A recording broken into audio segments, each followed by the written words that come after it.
Of course, most of the cameras are focused on what's being said inside the UN for the assembly. But the I team took both conventional and hidden cameras out to shops, restaurants, and hotels. And Chris Glorioso found elites from some of the world's poorest nations seeming to live the high life on the streets of Manhattan. Assembly is called to order. While all the world's lofty business is debated at the UN General Assembly on First Avenue, some diplomats flock to Fifth Avenue for a different kind of business. Are you guys with the Swaziland delegation? Yes. These are visitors traveling with the UN delegation from the African kingdom of Swaziland. Bags in hand, they just walked out of Bergdorf Goodman, one of Manhattan's highest-end department stores. What did you get from Bergdorf Goodman? One of the Swazi visitors told us she didn't buy the merchandise, it was a gift. But far from Fifth Avenue's retail paradise, her homeland is struggling. UN data shows nearly 70% of Swazis live on less than $2 a day.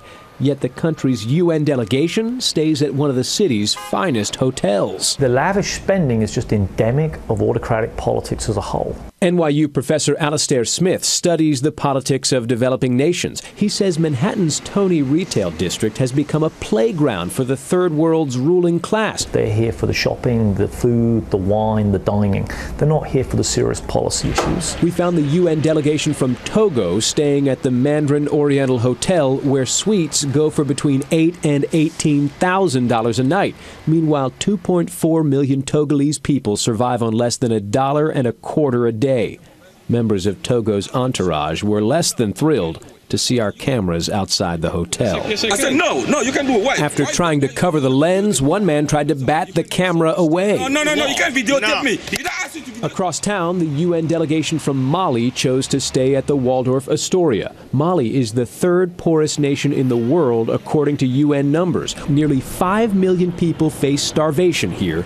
Still, this Mali diplomat wasn't ashamed to tell me he's sleeping in one of New York's most expensive hotels. Is it really okay for you to be staying at the Waldorf Astoria, a very expensive hotel? Yeah, Waldorf Astoria, Mali.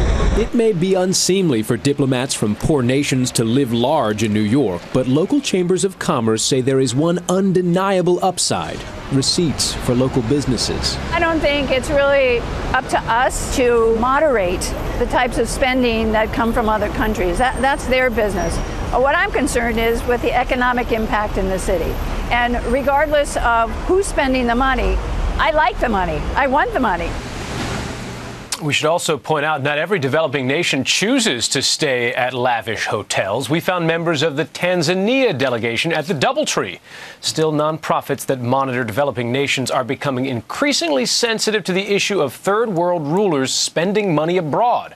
The group 100 Reporters is holding a contest to see if New Yorkers can snap photos of UN diplomats spending money ostentatiously. We have linked to that contest on our website, NBCNewYork.com.